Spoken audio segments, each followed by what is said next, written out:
Hello friends, Mahanadi serial இன்றைக்கி என்ன நினச்சுன்னு பார்க்கலாம். இங்கே நம்ம பசுபதி அன்பரசு கூட வந்து நம்ம காவேரியும் அவங்க ஃபேமிலியும் வந்து வாக்குவாதம் போய்கிட்டு இருக்கு. அந்த நேரம் பார்த்து விஜய் வராரு.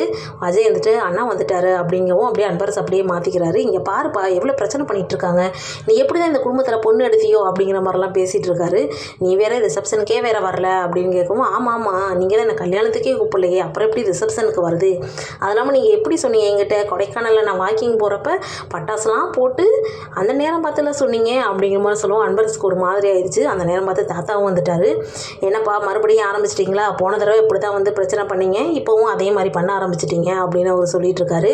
ஆமாம், நீங்கள் எப்போ பார்த்தாலும் உங்கள் பேத்தி காவேரிக்கே சப்போர்ட் பண்ணிக்கிட்டே இருங்க. நான் இப்போ என்ன பண்ணிட்டேன், என் பையன் நினச்ச வாழ்க்கையை நான் ஆரம்பித்து கொடுத்துருக்கேன், அது உங்களுக்கு பிடிக்கலையா அப்படிங்கிற மாதிரி பேசவும், நீ நினச்சது தப்பு இல்லை, ஆனால் வந்து காவேரிக்கு பிரச்சனை தர மாதிரியே பண்ணுறியே அதுதான் அப்படிங்கவும் அப்படியே டென்ஷன் ஆகிட்டார் நம்ம அன்பரசு.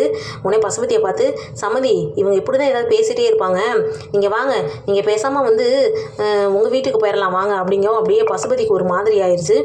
நீங்கள் உங்கள் பொண்ணை மட்டும் கூட்டிகிட்டு போல, இந்த என் பையனே அமுச்சு விட்றேன், வேணும்னா நாங்களும் வந்துடுறோம், வீட்டோட சம்மந்தியாக இருந்துக்கிறோம், ஒன்றும் பிரச்சனை இல்லை வாங்க அப்படின்னு சொல்லவும், அப்படியே பசுபதி என்னடா நம்ம போட்ட பிளான் ஒன்று இங்கே நடக்கிறது ஒன்றா இருக்கே அப்படிங்கிற மாதிரி நினச்சிட்டு இருக்காரு. இல்லை சம்மந்தி இருங்க, நான் போகிறதுல இப்போ பிரச்சனை இல்லை, ஆனால் என் பொண்ணு முதலாக வாழ வந்த வீட்டுக்குள்ளே போகாமல் வராளே, அதெல்லாம் வந்து அவன் மனசு எவ்வளோ கஷ்டப்படும், அதை நினச்சி தான் நான் அப்படி யோசிக்கிறேன் அப்படின்னு பசுபதி மாத்துறாரு. பார்க்கலாம். அஜய் ராகினி இங்கே இருப்பாங்க.